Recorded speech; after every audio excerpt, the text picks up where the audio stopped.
amount of people that knew anything about this was so tiny, and yet now this is a really major moment. This, not just here, but in the way that the knowledge of this organisation's got out, because they're coming out of the shadows, and this is such a wonderful symbolic part of the web, because it's a point that people can relate to. If you go deep in the rabbit hole, where they're talking, you're talking about things that people are going, he said what?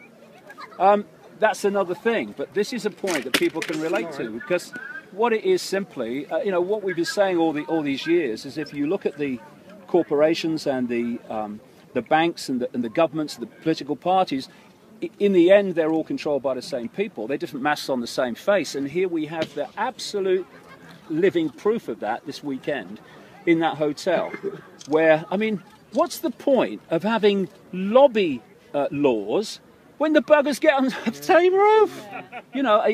But this is a wake-up call for a lot of people. I know it is from people that I've talked to this week. It's like, what do you mean they're meeting in secret? What are they doing? And this is why the genie will never go back in the bottle. A lot of people are going to start to open their minds to the world being very different to what they thought it was because of this thing this weekend. What are you going to speak about tomorrow night? Oh, I think I'm going to speak about loads of things. Whatever comes into my mind. But how are you going to keep it under 13 hours, loads David? Of things. Yeah, well, that's the point. See, I've had the crystal healing, and I've had the hands-on healing, but I can't shift this verbal diarrhea. That's the truth. I can't. No, it's not diarrhea, man. So yeah, I mean, I've got a lot of things I like to say, because you can put this into a much bigger context of what's happening today. Because this do I? No. But anyway, I don't know how to hold one of those. Alex is the expert on the megaphone. But I'm going to come here tomorrow. I'll be here most of the day tomorrow, so and then I'm going to talk at some length, if people want me to talk at some length, about this stuff and the context that this can be put into on a wider way. It's just a great moment. I just hope that loads and loads of people turn up here tomorrow and make a statement. We ain't having it anymore, because this is a really major opportunity we're looking at here.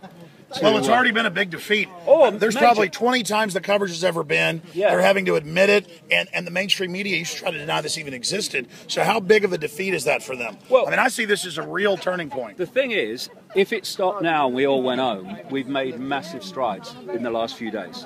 Just in the mainstream media acknowledgement of the fact that it exists.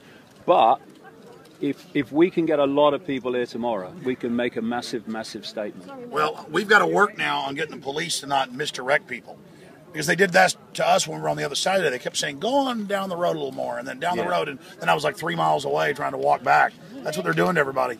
Well, it's just like I said to the guy who was doing his kind of, thing with his stick and stuff when you come in, the old security. I said, what's happening here is the prisoners are policing the prison, but they can't see it. But that's a thing, an area we have to get to, and that is to get those in uniform and the dark suits that administer it and don't know that what they're doing, and the fact that their children and grandchildren are in the gun sight as well, to realise that they shouldn't be protecting them from us, they should be protecting us from them. Yeah. That's what they should be doing. That's the dynamic, but they don't. This is the way it works. And what we've got here is a real symbolism is very powerful. And what we've got here is a symbol of the world, because what they want to create is a Hunger Games type world in which you have a tiny few that are unbelievably mega rich. And you think you'd go from poor through what they call middle class to rich. If you look at the graphs now, it's going down there and then suddenly whoop with the 1%. And in some of the graphs, they are so rich that it actually goes off the page and they have to put the top of the graph next to it. And this is what they want. They want a society in which there is a mega, mega rich, and everyone else is mega poor. And in the middle of that are the dark suit administrators and the uniforms to administer the 1% agenda on the mega poor masses. So here we have a situation here where you've got 140 people meeting there. You've got a ring of steel around them, so they are cut off from us, exactly what the Hunger Games society is supposed to be.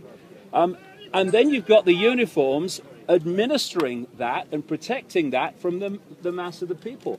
That is precisely the dynamic that they want that global society. And that's why they're engineering it to make us poor in their own Agenda 21 so that they can then control the services and make us beg for crumbs. And they brag about this. In fact, a few years ago, they openly said we want to make people so poor they can't come protest us. Well, this is the point, you know, because we're going to go do this interview now, but I'll be here tomorrow. But this is the point of what's going on economically.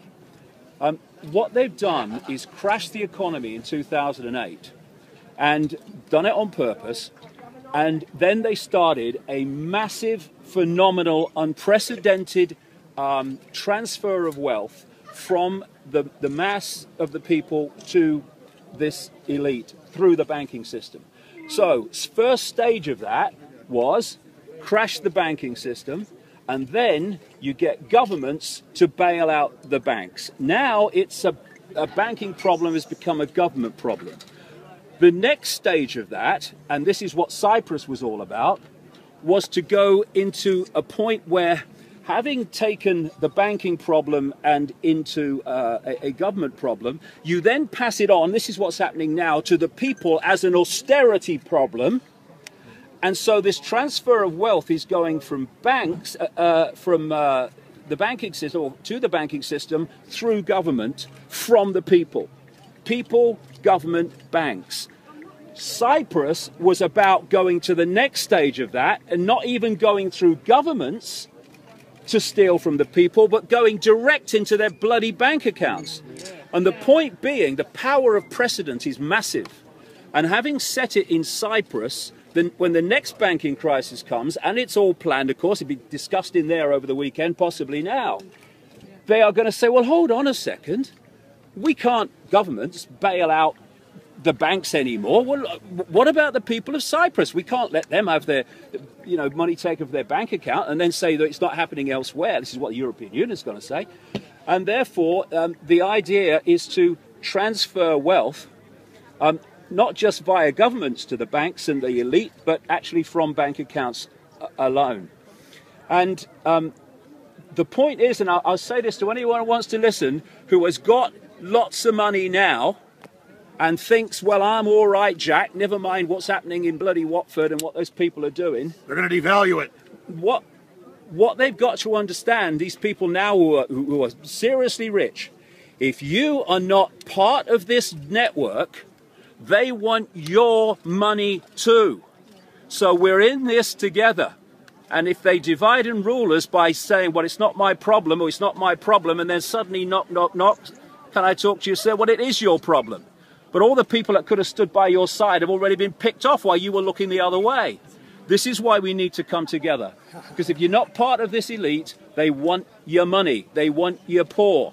And this is a massive, massive moment. I think tomorrow could be one of the days that we look back and say, that's the time. The world woke up. That's the time.